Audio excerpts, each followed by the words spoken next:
What's up, guys? This is yours truly, Empress C. Warmington, aka All That Jazz, aka Lupus Slayer. I wanted to come and mention this while I can remember it because I don't be remembering stuff sometimes. A lot of times I forget. But while we're in this movement right now, a movement that we definitely need to do, we need to have a fair reestablishment of the Homestead Act Bill of 1862. And the reason why I'm bringing this up because we need reparation. Okay, I know for me, my mom when she was younger, she used to be a slave. Okay, my mom lived in on the plantation with master and them, even though she was a beaten and treated physically abusive, still the psychological and emotional abuse of that, still far surpasses a lot of times the physical trauma that people endure from abuse. Um, all states really do have a form of homestead um, type of bill per se, but I know here in Georgia, their so-called homestead bill is really just like buying regular property at regular cost, and that's not cool because back during the civil rights, the Civil War, um, after that movement, they made homes, the homestead, they made land. They had like over 500 million acres of land that they made available and accessible for anyone who have not fought against the United States. They could, even if you was an immigrant, and even if you were a slave at the time, or your ancestors were enslaved at the time, they could buy land. But this is the thing: they did not allow slaves to buy land. If they did, they took it from them. They stole their land, as we know. Okay, so that's the dilemma with that, and they tricked a lot of them out of their land once they got it because they would create laws to find ways to manipulate them and take their land from them. So what I would love for us all to do during this movement as well is not just with the, of course, we definitely have to stay focused on this racial crap. This is ridiculous. This racial division and racism in this nation as a whole. Yeah, we're gonna have to always stay on top of that. However, in the process of that, while we have their attention, while we have their ears open, while they are paying attention to us now, we definitely need to start throwing things in, bringing things up that we've been deprived of and that we have been systematically, economically um, prohibited from receiving and being a part of for reasons of racism. And one of those things is homestead land. Homestead land is like you live on a property, right? The government was a lot, like a certain amount of millions of acres of property. You can own up to like 167 acres of that property, wherever they have it at, and stay on that land for 5 years. But you will have to do farming on the land because that's what it's really for. It's like having a little farm on your land, and you have to have a home on it. You have to be able to do these things on the land and do this consistently for 5 years, and you get the deed to the land. So we, I know for us as melanin people, a lot of us, our ancestors did not get that opportunity. They were not giving allowed to be a participant in this. And at that time, the land was like only $1.25 an acre, which back in that day like a lot of money to those who didn't have it, but it still wasn't at the same time. You see what I'm saying? But now they're charging. I know here in the state of Georgia for homestead land, they're like charging like $1,000 an acre or more. Like, are you kidding me? Like, how are you going to charge somebody $1,000 or more for land that the government has and that's nothing. The government have to evaluate the land. They have to, have to already cleared and given two thumbs up that it can be used for the homestead.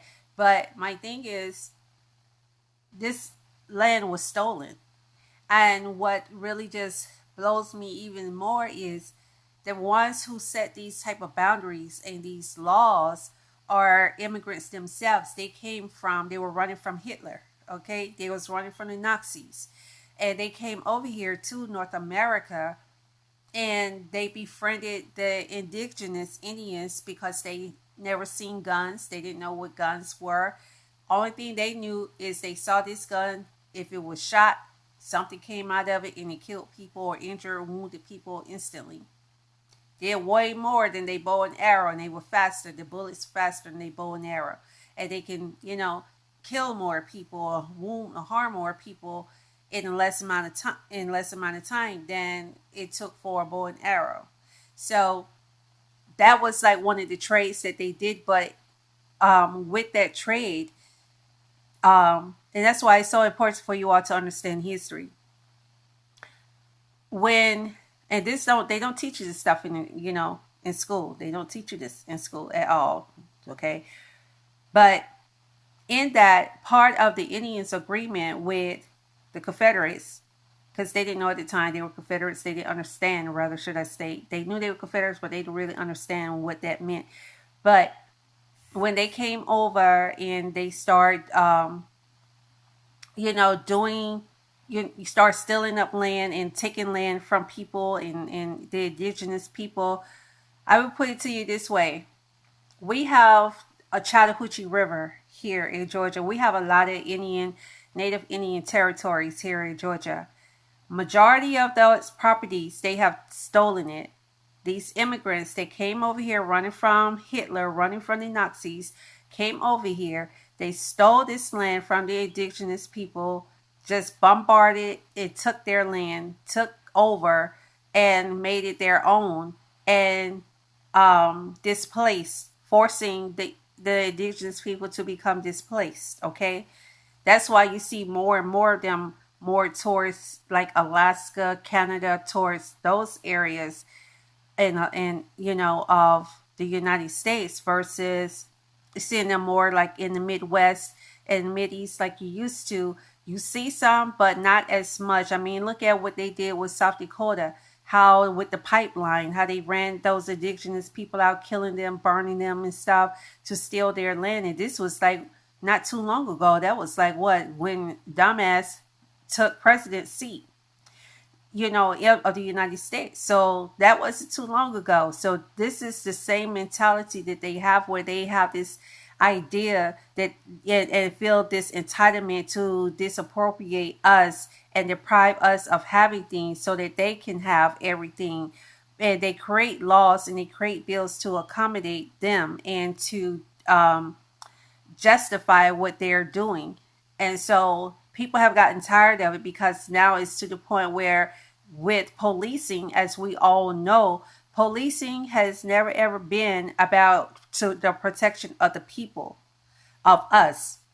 Policing was actually created first. It started with deputies. Then they would deputize a person. It could be anybody. If they were able to catch escape people who was escaping from slavery, they were able to catch them and bring them back. They deputized them and made them a deputy. From there, they started building this force, and then they had sheriffs, and then they went from the sheriff to police. And that's why we got to think about all of this stuff that happened, and that it has definitely been systematic and strategized, okay, to keep us impoverished, to keep us from having less than. And it's not right that we are forced to go out here and pay all these millions of dollars just to have land that was supposed to be given to us in the first place. Had we been given the proper opportunity, had we been treated fairly, had we been given the equal rights to also embark on those opportunities when they came, because this was when they first, when this Homestead Act bill first came into effect in the 1860. It was the 1862. I believe it ran all the way to 1904. Then it came back again. Certain states, they started having their own homestead laws where you can buy property for little of nothing. Actually, you didn't even have to pay nothing but like a registration fee. You didn't even have to pay taxes on that land. Let me tell you how good this is, right? With this homestead, creditors could not even take your land. If you had outstanding credit, like now, if you get behind on your mortgage or you get behind on your bills or something, or say for instance you was involved in a lawsuit and they wanted to seize your land to pay for that lawsuit or whatever, to make settlement payments, they couldn't. Creditors cannot touch that land at all. No, for no reasons. That land is 100% secured and it's 100% yours. It's not no longer. It's not even government's property, even though the government have provided this property. It's no longer theirs either. So it's all 100% yours. You just have to maintain the land and keep it up. That's it. That's all they require. And you get the deed out of within 5 years. 5 years of being on that land, keeping the land up, building on the land, making sure you have your little farm, because that's what homestead land is. And see, this is the thing that they don't teach us, but I'm going to educate you all on this right quick for those who don't know, because a lot of people do know, and then there's a lot of people that don't know. So for those who do not know, I'm going to share this information with you all. And it is legitimate. You can go to archive.gov. You can go to the our documents.gov, national, what is it? National Archives. Well, that's the same thing. National Archives.gov is still the same as archives.gov, but this information is there. So that's what I'm telling. I'm not telling you something that somebody told to me or somebody whispered in my ear and said, "Oh, guess what, Chaz? Did you know so?" No, I'm not going by that. I'm going by stuff that I've researched and things that I know for myself. Because one thing about for me, I want to run as a Senate, to be a Senate, and I'm a community activist now, being one for 6 years in my community, in my county. I want to make sure that I understand the law. I want to make sure I research things, find things out, discover things on my own. If someone brings some information to me, I'm going to research that information. I'm not going to just go by what they say. That's why I advise you all to do that as well. And that's why I don't have no problem providing you all with the resources of where I got this information from, because people don't like to share information. They want to put it in a book and they want to sell it, when this is information that you could just go and get from your government website, your federal government or state government website. But let me go back to the Indians. I'm sorry, I jumped over and got ahead of myself. Okay, so what they did with the Indians, they had the Indians to guard the kidnapped Africans, that they had as slaves. And that's why even Indians had Africans as slaves. But what they failed to realize, the westernizers, because they don't respect culture, they still don't respect culture. If you notice that, they don't want nobody to have any kind of culture different from what they say and what they like and what they believe. So what they did is, when the Indians was realizing that a lot of, there's a lot in common as far as the way that the food, the culture, the spirituality, it was so much common with the Africans. And they were, they sensed like, okay, they can't be bad. This is where it went bad for the indigenous Indians, native Indians in America, in North America, when they start marrying Africans. Then when they start marrying us, that's when it became a problem.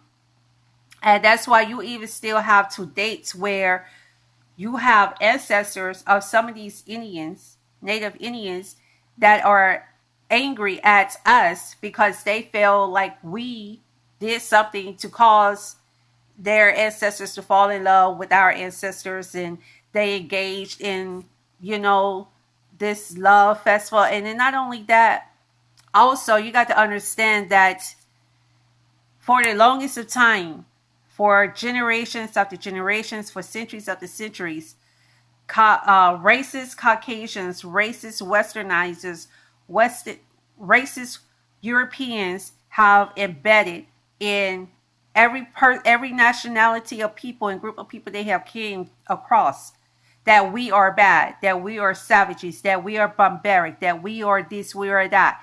And what ended up happening is because we were not given the same opportunities and treated fairly, it made it seem like we were incompetent and that we were less than, that we were ignorant, that we were stupid, that we were dumb, that we were incompetent, because we didn't really own anything.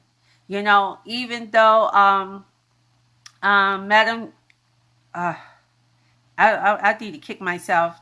She was the first multimillionaire in America. The first Madam, y'all know, gosh, the one with the hair products.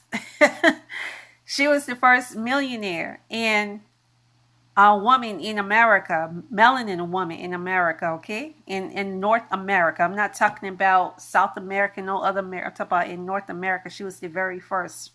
And so even though she had all of this wealth, she had all this money, remember, when we would get things, they would steal it from us. Like the whiskey, Jack Daniels. That's why I don't mess with Jack Daniels. I don't drink like that anyway, but I don't mess with Jack Daniels because I discovered that he stole that formula from a melanin person. There's chicken biscuit. The chicken biscuit, they got capitalized off of it, making a lot of money off of it. That was something that we created, you know, our ancestors created. And so many things, the air conditioning, you know, the motor for a vehicle, even train tracks. Like they didn't even, it was melanin people who showed them how to make tracks to go into the mines to make it easier with the cart and the train. That's how they got the railroad. We, the one that gave them that idea, but then they turn around and they force our ancestors to work on the railroads for free and to create and build these railroads that you see in this nation, in this world today. That was our ancestors' labor, free, hard labor doing that, okay? So it's just so much stuff that's why we now have their attention, that we need to bring to their attention, that we need to let them know, look, buddy, y'all gave us a great disadvantage with this homestead. Y'all have y'all homestead laws now, true enough, but you all are trying to charge, you know, the same amount as it would if I went into a realtor and bought the land. As a matter of fact, I've been looking at more land because I want to buy more land. So as I'm looking, excuse me, sorry, for the land, I'm seeing where there's in certain areas here in Georgia, I can buy an acre of land for the same amount or less than what they're charging for the homestead land. And the land that I'm looking for and looking at is both residential and horticulture. You want to make sure that it's one, it has both, okay? Or either just horticulture. Because if it's an horticulture land, then you can use it as a homestead land. But what I'm saying is we were deprived and we were cheated out of this, having this kind of advantage, and they did not allow our ancestors to embark on these opportunities. So now that we have their attention, we need to ask them, okay, if you all don't want to pay us all this money in reparation, then I tell you what, let us get this land through a homestead bill act that's going to be designed for us to get it. You know, let it be for us to be able to get this land.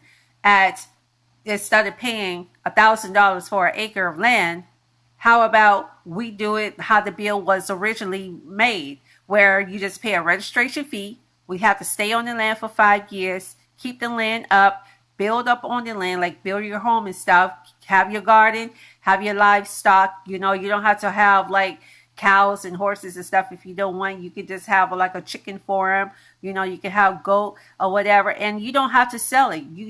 It's just for you to keep up the land, to keep build up the property value of that community. So that's what it's for. So you don't have to sell anything that you grow on your land, but you have to make sure that you keep it as you have to have a farm, or a garden on your land. You have to have like some kind of wild stock livestock on your land, and you have to make sure you have a nice home on your land, and everything have to be working, like your electricity have to be working and all of that stuff. And they did this, and 5 years you get the deed, and you just pay the registration fee. You didn't even have to pay taxes on the land. Okay, so that's something that I'm going to be fighting for. I know they're going to fight us tooth and nail on this, because they're not going to want to give us this land. I already know, because you think about all of this land that they have already stolen and that they have taken. Regardless, they have just taken this land, and they stole land from our ancestors. Excuse me. And what they did is, and I don't know if you guys remember, if y'all ever read this, or not even just read it, but if you remember this in history. That's why I love sitting down, and I've always been like that. I've always liked sitting around the older people. I don't want to sit around adults to be nosy, to hear them talk about, they love life and stuff like that. No, I love to listen to the history. I love to listen about their lives, their experiences, what they went through. And so I remember one of my great uncles. He's dead now, bless his heart. I miss my uncle so much. Oh my gosh, don't cry, girl, don't cry. My great uncle Elijah, I miss this man. This man taught me, he would teach me stuff.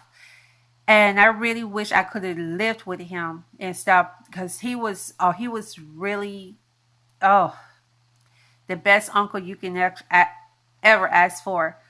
Me remember he was telling me, he was like, he said, they didn't allow us to have land, and they didn't allow us to have things. They would take it from us. They would steal it from us. But he says, a day gonna come where you'll be able to get the land back. He said, but they're gonna be built up on the land.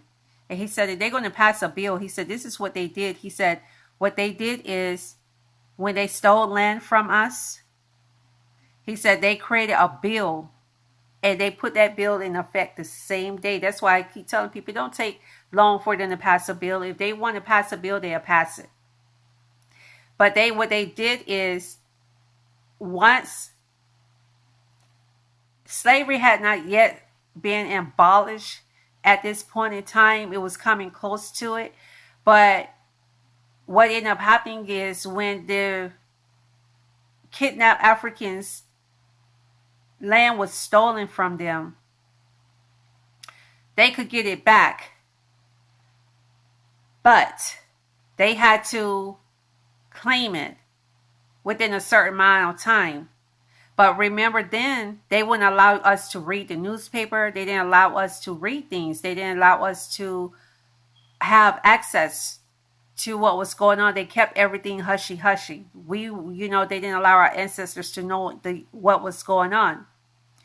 But what happens is, that, as they call the house Negroes, and the Moors, and also the Moors, which were not house Negroes. The Moors was very educated, but they were always very quiet. They didn't speak unless, it was to navigate or to give instruction, give wise counseling. Other than that, they didn't have social conversations. They didn't socialize, all right, in other words. But what they would do is, they would pass a bill saying, okay, you can get your land back. But then they'll turn around an hour later and pass another bill saying, but you have to claim it by this time tomorrow. If not, then it's no longer your land. Stealing and manipulating the law to fit their agenda. And they still doing that mess to this date. To date, they're still doing that.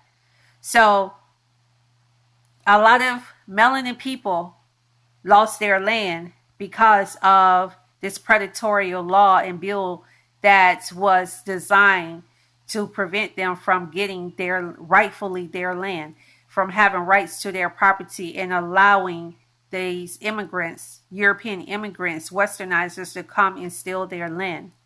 And so that's why, even with the name, there's an area here in Atlanta. It's over in the south by Greenbrier. It's near Greenbrier Mall. There's a neighborhood, a community in that neighborhood. Every street, George, King George the First, King George the Second, King George the Third, King George the Fourth. See, you got to remember that one thing that they did back then with these kings and the so-called wannabe kings, they always claimed territory. So when they seized the area, they always put their name on it, or they put their children's name on it, or they put their providence on it. They always marked, like a dog, marked their territory. So that's why you see some of these streets and you see certain names on them. You need to research and find out how do these streets get named? Are they named the way they are? There's so much stuff that with this protesting, I think this has also been an eye opener for a lot of people too, of all race and nationality, where the realization of how the government has systematically set things up to prevent, in an effort to prevent melanin people and certain groups of people from advancing. And this is what this dummy said, and I'm not going to even say his name. I don't even want to give him that platform like that. I don't even want to mention his name. But if anybody heard this idiot, he's a music artist. I just put it to that. He's a music artist in the hip hop rap industry, okay, genres. He had the audacity to say on an interview that America is not racist because he's a black man in America and he's rich. And they let a few of y'all get rich, but how many are really rich?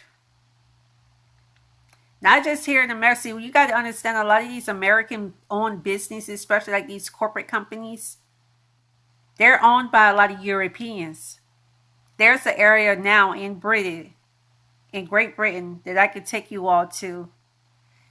In this area, you don't see nothing but multi-billionaires and millionaires. And I'm not talking about where they have like $2 or $3 million or $2 or $3 billion.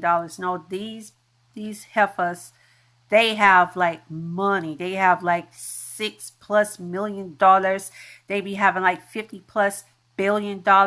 That's all you see. And then there's a community that's even next to it where there's nothing but billionaires. And you would be surprised how many billionaires live in Great Britain, that live over there in the UK. But guess what? They own a lot of the businesses that are here in this country, in the United States. They own business, and they partner with white America, corporate Americans. You don't see too many of them engaging with businesses with too many Africans. You have some that engage with some of the rich Africans, because there are African billionaires as well, but it's not too many of them. See, the thing is, you can't just pick out, all right, out of what, 500 million. I would say 500 million melanin people.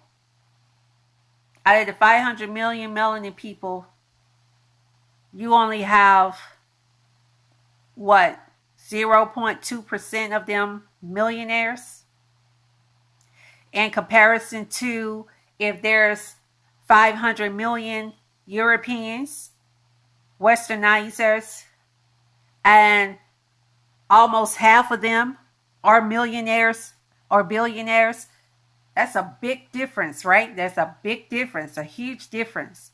So this is what I'm talking about, and people get too distracted. Oh, well, they got money. Well, this one person is rich. But you can't just look at each individual person.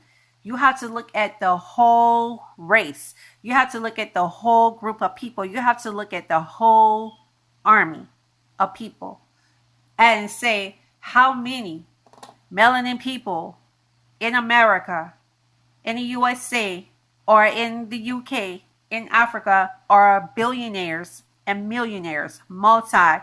And I'm not talking about with $10 million. They laugh at that. Okay, they be like, you only got $10 million. You can't even buy a yacht. You can't afford no yacht. You know how much it costs to maintain a yacht. And all you bring is $10 million. They'll laugh at that. But I'm talking about the ones that actually spends every single day $5,000 just to have their car detailed. Yes, it's real. This is real. See, you got to understand that what's going on in America did not start here in America. It started in Europe. It started actually before Europe. It started in Kemet before it became Africa, because again, when they take over certain territories, they want to change the name. But it started with Kemet, and they befriended kings and queens and princesses in Kemet. The Greek, the Portuguese first, the Greek, the French, the German, the British. They all decided they want to get a piece of it. And all of them, when they realized all of the resources, the gold, the coal, the salts, the diamonds, the furs, because they seen the animals and stuff, and they like the animal skin and stuff, and they wanted to start killing the animals over there so they can have a lion skin rug and all of this stuff.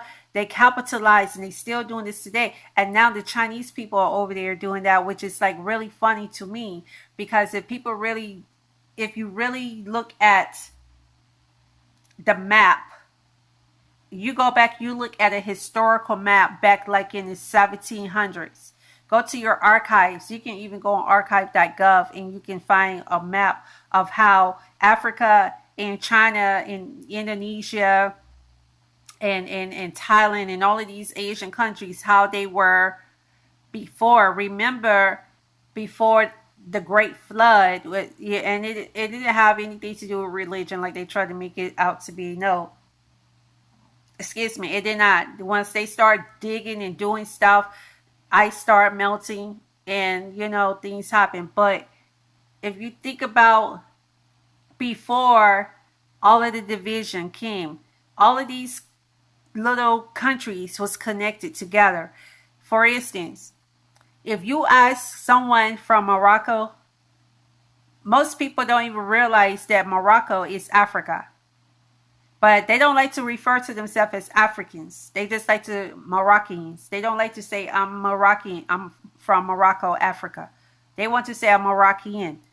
Because they don't put these Europeans. And this is the thing about it. We got a group of people that came over here from running from Hitler, running from the Nazi, that came here to America with their weapons that they knew we didn't have. They knew that they realized that the other people here in the nation did not have, but they were getting it from the Chinese. See, that's something I keep trying to explain to people. Chinese people always been involved. This isn't nothing new. There was always involved. Okay, it was always involved. They're the one that was providing the gunpowder for the ammunitions for their cannons and for their bombs and stuff for their wars. Okay, so that's another different story. But they come here, they befriend the Indians. The Indians befriends us, but then they realize we're good people. So then they start marrying us, start making babies with us, and that's when it became a problem. Then that's when it did a systematic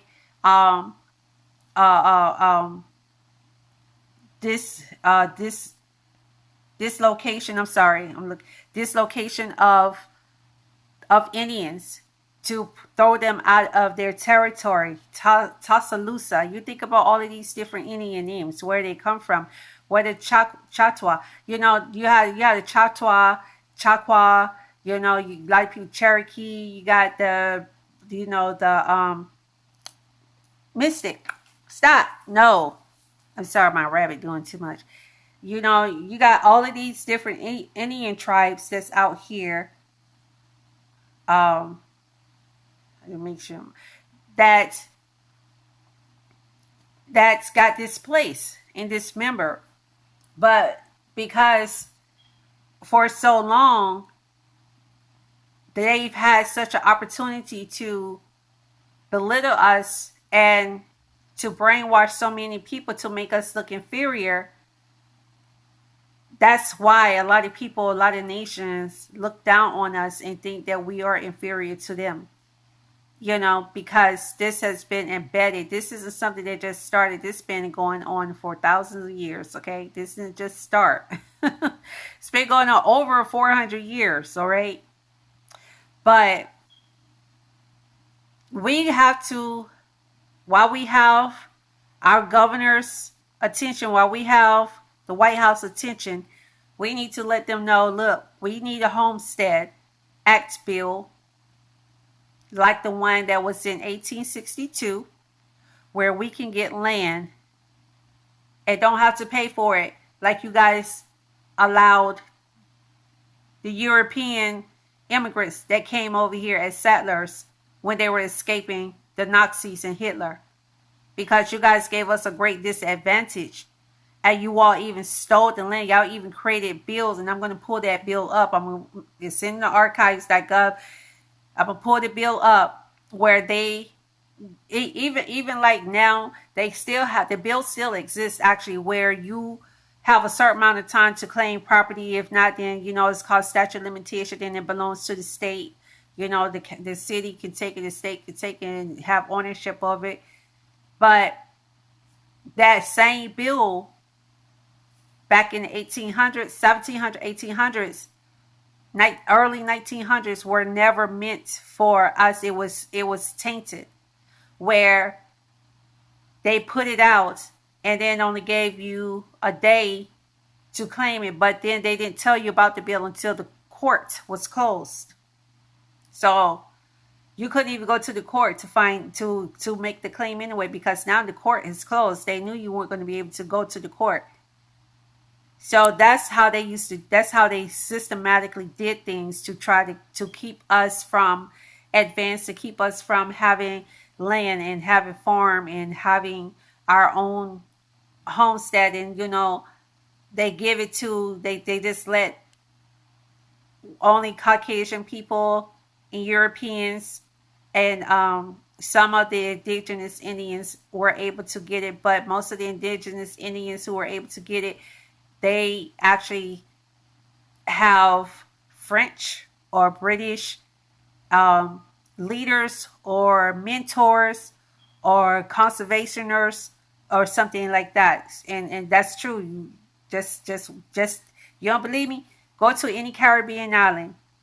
Caribbean islands, majority of them do not have Caribbean, born and raised Caribbean president, somebody who's French, who came over. Because remember, especially in Jamaica, that was the sugar cane.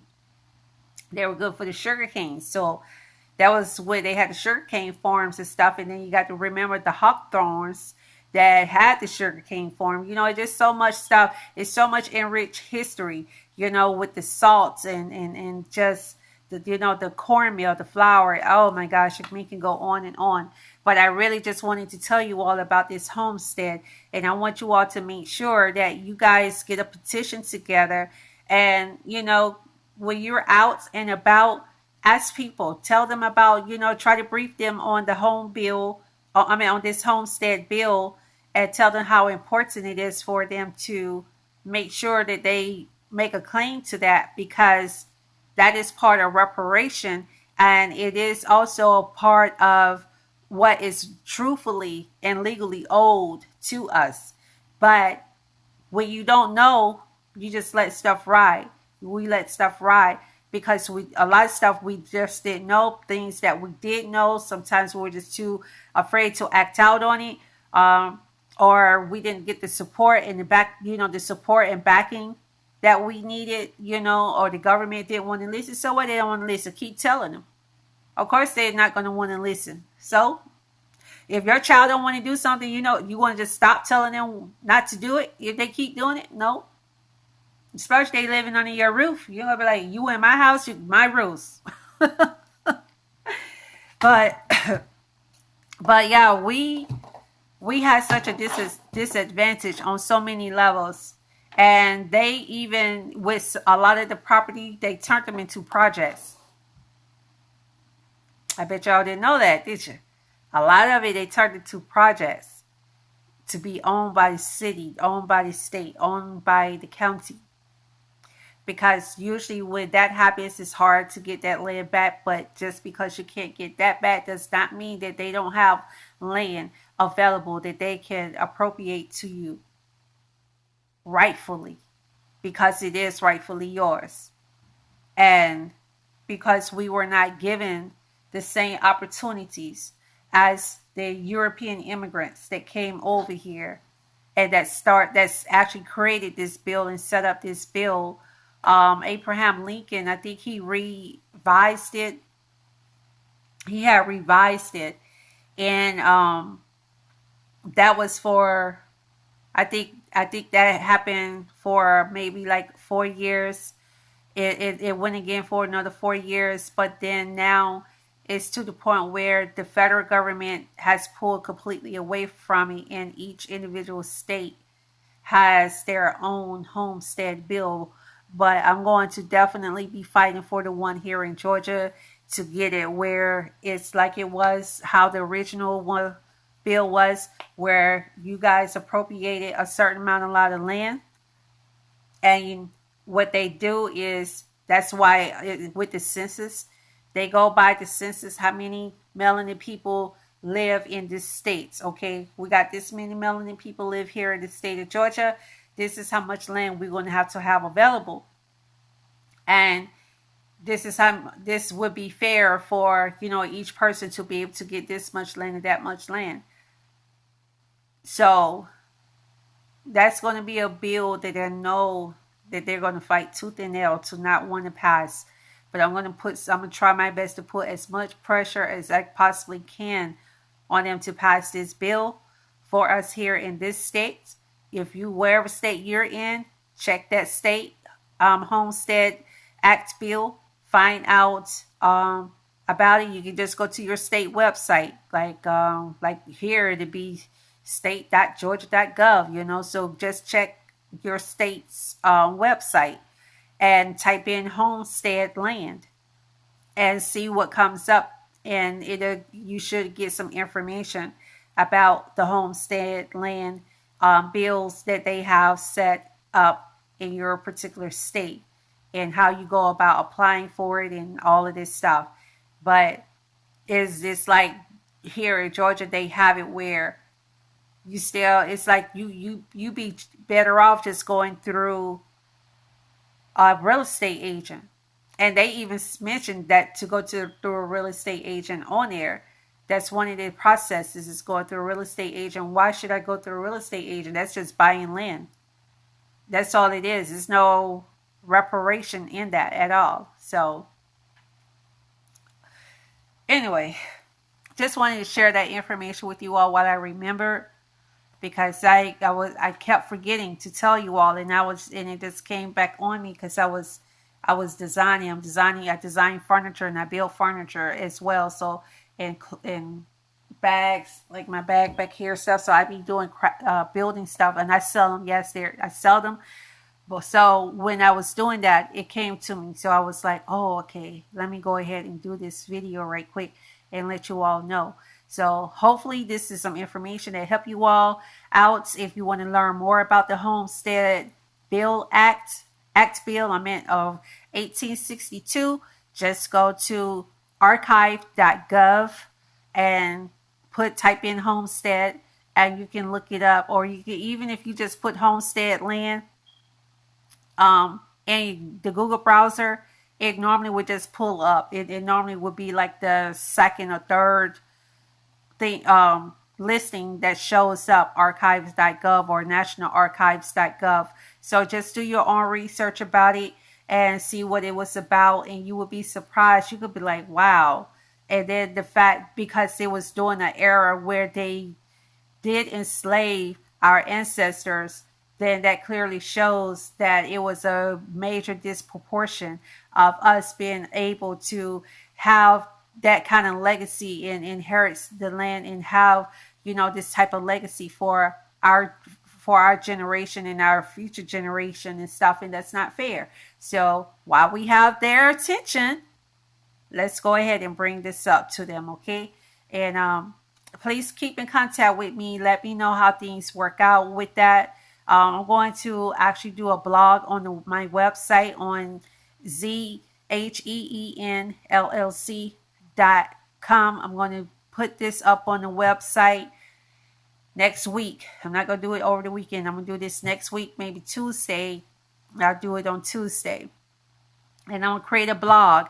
And once I create this blog, I'm going to share the link so that you all can let me know about your findings in your homestead, or if you rather prefer for me to do it in a group on Facebook, or you just let me know whatever you guys feel is going to be more convenient for you all. Let me know, because this is something that we definitely need to bring to our government's attention. We need to address, and we definitely need to get our reparation and get our land as well, because it's not fair and it's not right, and we were intentionally deprived and cheated out of that.